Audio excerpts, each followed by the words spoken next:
Yang lapar bukan hanya yang sering ibadah aja. Oh. Yang lapar ini semua, debt collector juga lapar, penari striptease juga lapar, dunia malam, semua lapar.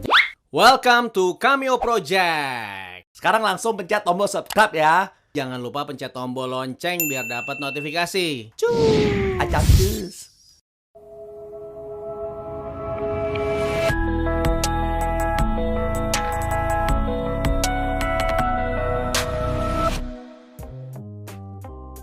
Yo, balik lagi di POV Cameo Project. Dan kali ini kita lagi bareng sama Habib Hussein Jafar ya? Iya. Sama Bapak Pendeta Yeheri Patinasarani. Siap. Gimana Habib? Puasanya lancar?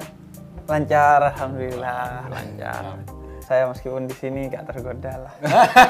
Ya, kalau saya sambil makan mungkin nggak tergoda. Enggak juga ya? Nah, kita sekarang ini kita lagi mau bahas soal adik kita sebetulnya. Namanya Ferdian Paleka. Sempat ngikutin nggak? Sempat nonton lihat di timeline sih. Dari timeline. Iya. Yang rame banget itu kan sebenarnya banyak banget konten-konten dia yang kontroversial, tapi yang rame banget itu konten memberikan sampah kepada transpuan sama ada anak kecil juga. Oke. Nah, itu naik banget gitu. Banyak yang mengecam yang pasti. Dan akhirnya sekarang di hari ini ya dia udah ditangkap. Udah ditangkap terus sebetulnya yang mau gue sorotin itu adalah ya udahlah ya kalau misalkan apa yang dia buat itu kalau menurut gue pribadi itu salah, bener-bener salah gitu loh. Tapi bagaimana reaksi orang-orang gitu loh? Ya resah sih, masih kan resah karena waktu kita kan ada rasa kesel. Lalu kita juga berpikir ini nggak mungkin cuma kita aja yang kesel, ini pasti akan menimbulkan sebuah gelombang massal kebencian gitu. Ya, udah kelihatan dari awal ya? Iya dari awal dia udah pasti dan jadi kan spesifik banget dan ternyata bener ini jadi gelombang kebencian yang wah disambut di mana-mana gitu. Jadi viral. Kalau menurut gua sih, lu jadi manusia. Itu udah minimal tuh. Iya, manusia, minimal lu jadi manusia. Menjadi manusia yang melihat orang lain dengan kacamata kemanusiaan. Oke, manusia. Yang kalau dalam Islam, jangan lu melakukan sesuatu yang lu gak mau orang lain melakukan itu kepada diri lu. Itu aja ukurannya. Familiar ya, di Kristen juga ada ya? Ada. Ada ya. Berarti sama nih. Di Kristen gimana? Kalau kita ingin orang buat sesuatu sama kita, ya buat dulu sesuatu ke orang tersebut. Lakukan sesuatu seperti yang mau orang itu lakukan pada Betul, kamu. maka ada hukum tabur tuai. Apa yang kita tabur, itu kita tabur. Kalau kita tabur kebaikan, kita akan juga mendapat kebaikan. Gitu. Iya. Ya jadi gitu. Jadi lu melihat orang lain sebagaimana lu melihat diri lu sendiri atau keluarga lu, sehingga lu akan memperlakukan dia dengan istimewa. Oke. Apapun keadaan dia. Misalnya, katakanlah lu melihat orang yang salah. Maka lu tidak memandang buruk orangnya. Atau lu bahkan kalau membenci, tidak membenci orangnya. Oke. Tapi memandang buruk kelakuan buruknya atau benci kepada kelakuan buruknya, sehingga outputnya lo akan mencintai dia. Orangnya lo cintai, kelakuannya lo benci, dan karena lo cinta orangnya maka lo akan menjauhkan orang itu dari ke sesuatu yang lo benci itu, keburukan itu. Oh, menarik. Karena gue waktu melihat video itu gue langsung kesel banget sama orangnya gitu kan, ini goblok banget nih ya, lu tolol banget ya ngasih kayak gini, kayak istilahnya nih orang brengsek lah, udah tahu itu jelas-jelas salah, udah pokoknya semua orang berpendapat yang sama lah. Tapi kalau menurut yang lu bilang tadi, berarti yang gue harus benci itu cuman kelakuannya, bukan orangnya. Iya, jadi advokasi kita nanti adalah bagaimana agar orang itu tidak melakukan hal seperti itu lagi di lain waktu. Karena gini, kenapa lo marah sama dia? Ya karena yang dia lakukan itu karena dia melakukan hal buruk itu kan. Iya. kepada orang lain. Iya. Dia melakukan hal buruk itu karena dia benci kepada orang itu, kepada transpuan itu kan. Ya, menurut betul, gua itu salah lah. Iya betul, itu yang sekarang kita ketemu kan seperti itu ya. Dia alasannya ada karena dia nggak suka tuh. Nggak suka kepada transpuan. Nah, kalau lo juga membalas, lo jadi nggak suka kepada dia, maka apa bedanya lo sama dia? Dan bahkan banyak yang lebih parah, ini yang jadi masalah sih kalau gua ngelihatnya tuh, ya udah dia emang bandel, brengsek gitu melakukan itu. Cuman ya di titik itu, kalau gue nggak ngelihat dia itu melukai secara fisik atau dia itu ya istilahnya membunuh orang. Nah, cuman apa yang terjadi di pikiran orang-orang yang ngelihat dan yang bereaksi itu seakan-akan dia tuh membunuh. Contohnya gini, banyak yang komen dia dibunuh aja di depan orang tuanya, dibakar aja. Nah itu kan jadi lebih parah sebenarnya. Jadi kayak ya ngerti kan, kalau tadi kan lebih kalau kita melakukan yang sama kayak dia, ya kita sama kayak dia. Ini lebih parah jadi orang-orang lebih parah. itu. Yang gua garis bawahi bahwa sumber segala sesuatu ini adalah kebencian. Jadi ada orang benci kepada transpuan. Dia menganggap transpuan salah, tapi dia lebih salah karena dia membencinya, bukan merangkulnya. Kita juga menganggap yang dilakukan si adik kita ini salah. Outputnya seharusnya merangkulnya, bukan membencinya. Menghukum iya, tapi menghukum bagian dari merangkulnya itu untuk memberikan efek jerah kepada dia. Apapun lah mekanisme perangkulannya. Nah, itu sebenarnya yang menjadi poin kalau dalam Islam. Poin di Islam gitu.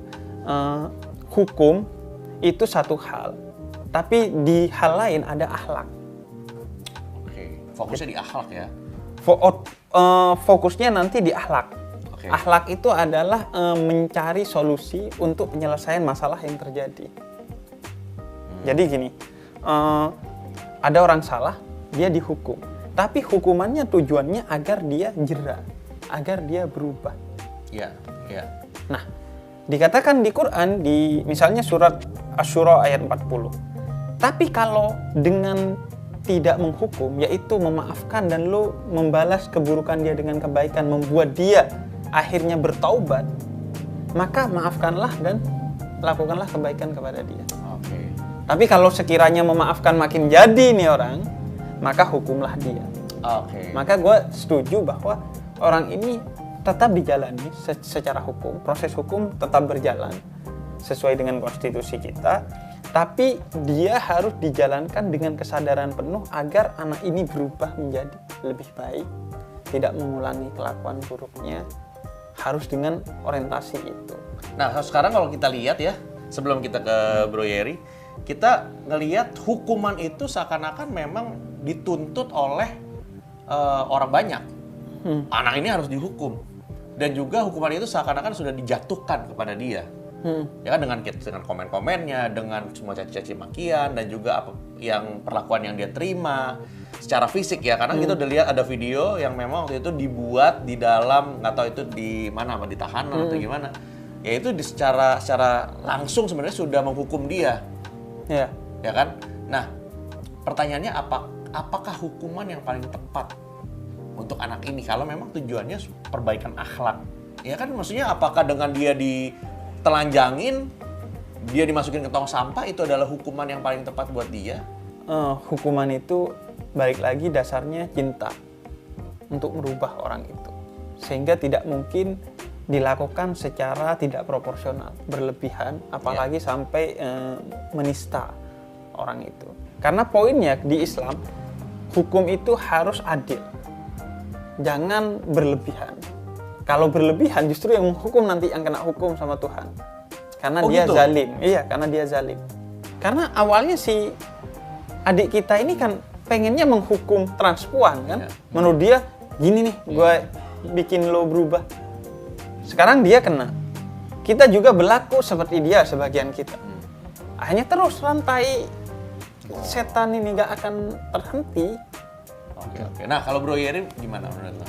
Iya, jadi kan makanya gue bilang ini keresahan yang timbul karena ini mulai menyentuh global, cara berpikir global. Di mana seorang merasa punya hak untuk berdaulat menghukum seseorang.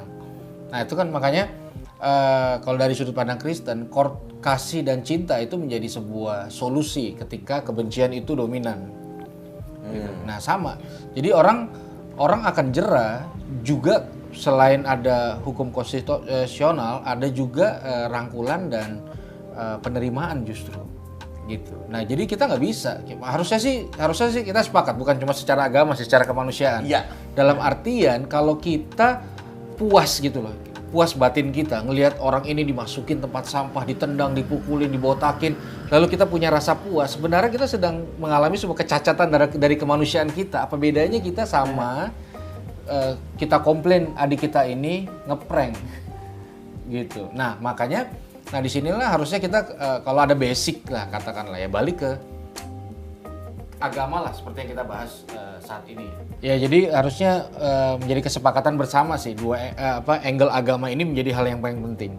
Nah di Alkitab itu ada satu cerita yang menarik. Jadi seorang perempuan kedapatan berzina. Lalu yang datang ini bukan cuma massa tapi pemuka agama juga datang dan ditariklah perempuan ini dibawa kepada Yesus. Nah orang kan pengen tahu reaksi Tuhan apa. Sebenarnya waktu orang-orang ini bawa ke Tuhan, orang-orang datang ke Tuhan dengan ekspektasi. Apa itu? Hukuman mati buat si pelanggar moral ini. Dan juga pada saat itu kan sebenarnya mereka mempertanyakan, maksudnya gini, mereka tidak percaya kalau Yesus ini adalah Tuhan. Betul. Ya kan? Buat dia ini manusia yang memang mengaku dirinya sebagai Tuhan kan. Betul. Makanya mereka, gue pengen tahu nih. Pengen tahu kan, kepo kan. Nah, walaupun sebelumnya nih, ini ya, kalau nggak salah, mereka itu kedapatan itu benar-benar menangkap basah ya. Betul. Yang lagi berzina itu juga ada juga. Ini kan kalau gue curiga ada unsur pranknya. Kenapa? Kenapa? Karena gini, orang berzina pasti kan laki-laki perempuan. Iya. Lah kenapa cuma perempuan yang dibawa? Loh harusnya kan dua-duanya. Makanya mencoba menegakkan keadilan tanpa angle Tuhan cacat pasti. Ada unsur ego. Memang dia incer nih perempuan. Oke. Jangan-jangan ya. si laki-laki ini juga yang bawa perempuan ini ke Tuhan. karena ada argumen nanti di akhir. Nah, semua kan berharap apa nih kata Tuhan. Lalu Tuhan tidak bereaksi berlebihan. Jadi dia tenang, dia tunduk, dia putar di pasir, dia pakai telunjuk dia. Lalu dia bilang gini, siapa di antara yang bawa perempuan ini tidak pernah melakukan dosa, silakan ambil batu dan lempar, silakan eksekusi. Satu persatu mundur, dan ternyata nggak ada. Dan nggak selesai di situ. Lalu dia direct ngomong ke perempuan ini, dia bilang gini, pergilah dan janganlah berbuat dosa lagi. Jadi kesempatannya dikasih, edukasinya juga ada, kesempatannya juga dia ada, dan itu merubah situasi moral yang terjadi saat itu. Tadinya budaya zina ada, menjadi budaya respek sama kekudusan ada. Bukan karena hukuman hantaman, bukan karena batu, tapi karena satu sisi peranan Tuhan menjadi penting. Kedua, orang-orang yang tidak punya kompetensi menghukum tidak diizinkan dikasih ruang yang besar untuk mengambil peranan itu. Makanya kalau kita cinta Tuhan, lalu kita puas melihat seorang ditelanjangin, dipukulin, dimasukin ke sampah, pasti ada yang salah dalam sirkulasi ketuhanan dia. Pasti. Dan juga kalau sebenarnya gini, pertanyaannya apakah perempuan itu berbuat dosa lagi setelah dibilang seperti itu? Ya, itu kan tidak diizinkan kita yang menentukan. Betul. Nah, maksudnya gini, kenapa gue tanya gitu? Karena mungkin audiens dari kata-katanya Yesus itu bukan perempuan ini doang sebenarnya.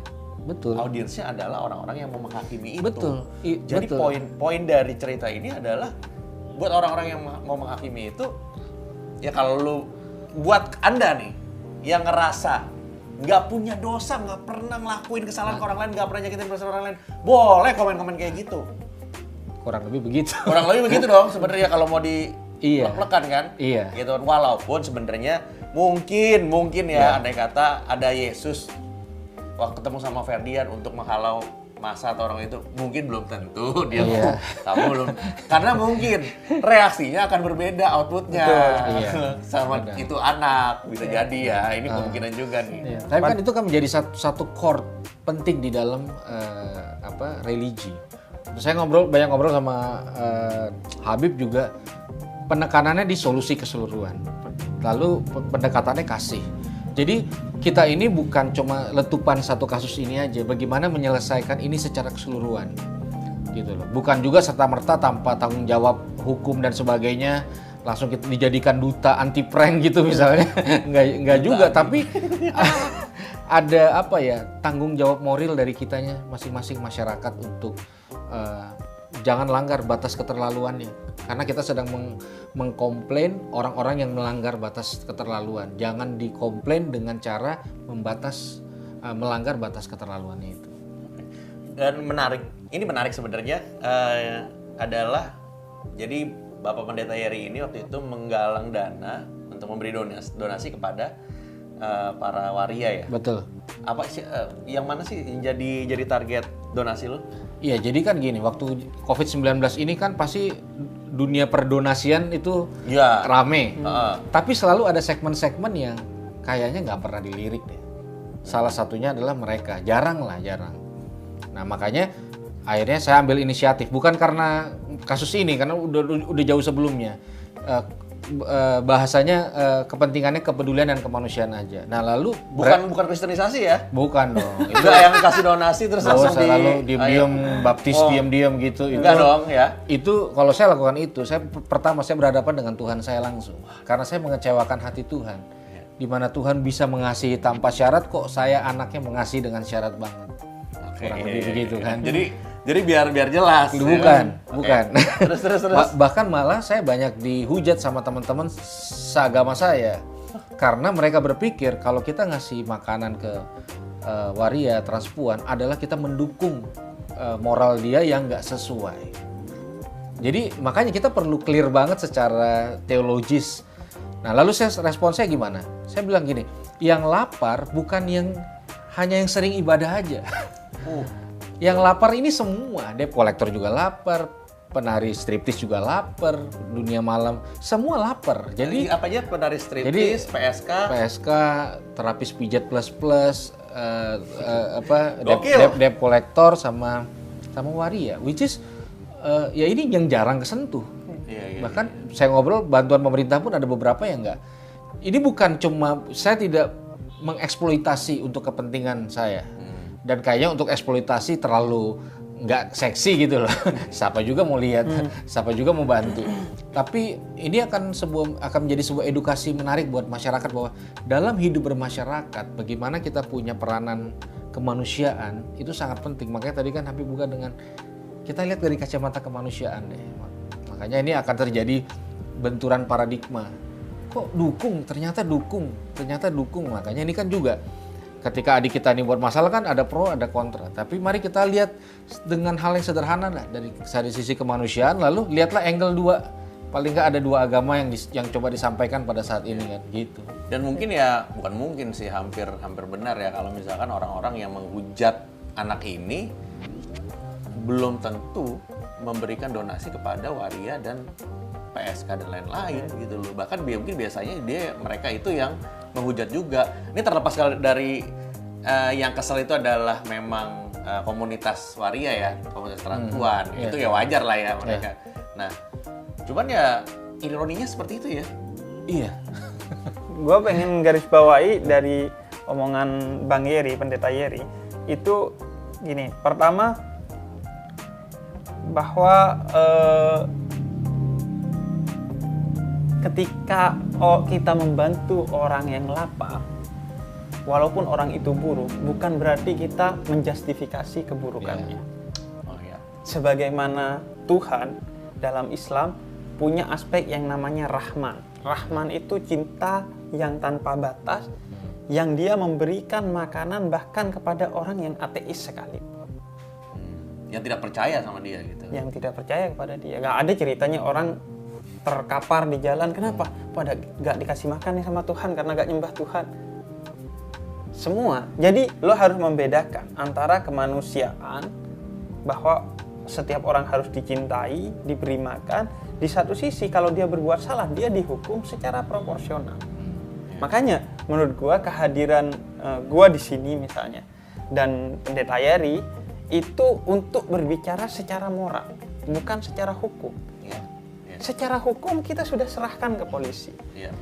Kita kemudian berbicara secara moral bagaimana mengambil pelajaran dari ini dan kemudian menjadi pelajaran bukan hanya bagi orang lain, tapi utamanya bagi diri kita. Agar kita nggak melakukan hal serupa dalam bentuknya yang lain. Mungkin hal serupa dalam bentuk memberi prank sampah kepada transpuan kita udah gak akan melakukan. Tapi hal lain yang unsurnya sama, yaitu menistakan orang lain hanya karena kita gak setuju kepada positioning dia. Itu yang pertama. Kemudian yang kedua yang ingin gua garis bawahi dari Pendeta Yeri, Pendeta Yeri kan membuat donasi yang kedua untuk transpuan.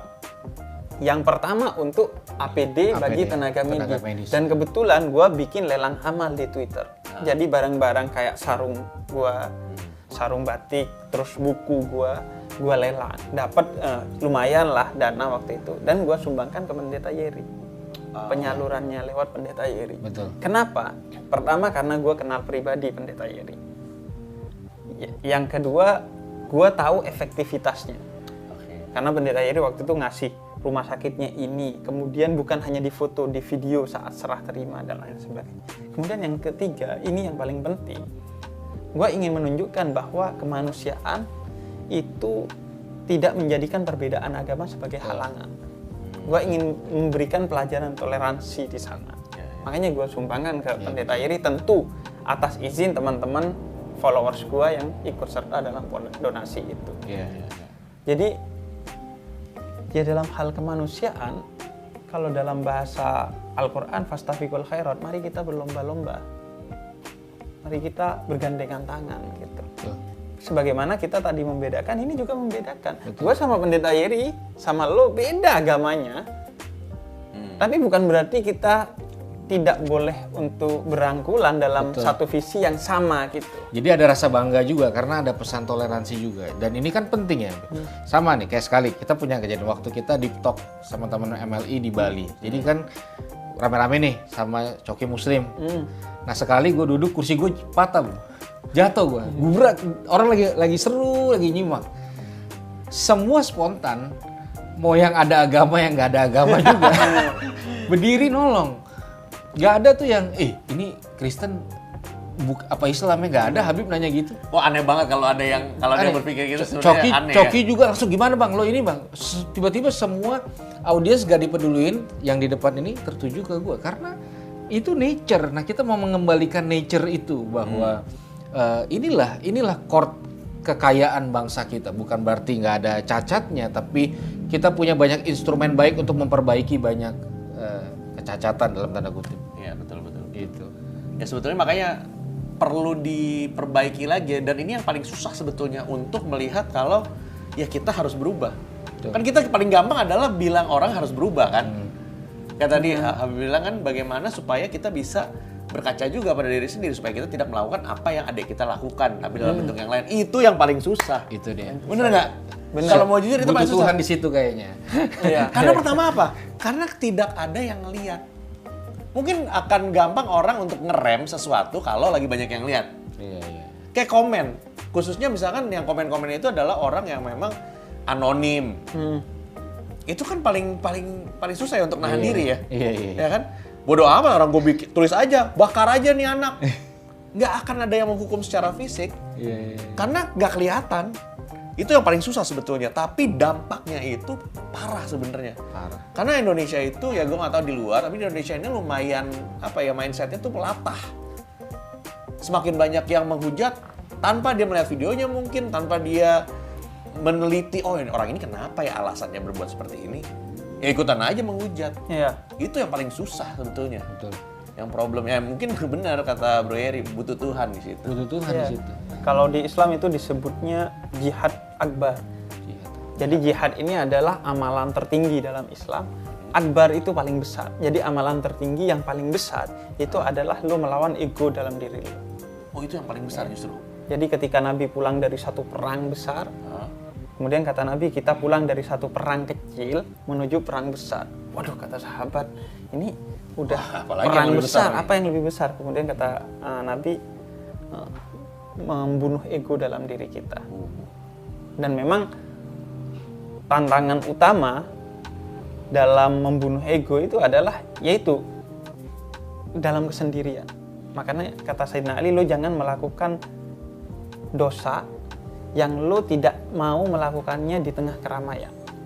Karena banyak orang yang kalau anonim, dia melakukan. Jadi sebenarnya dia nahan diri untuk tidak berkomentar buruk, tidak menghujat, bukan karena dia menganggap itu keburukan, tapi hanya karena dia merasa citra dirinya harus dijaga.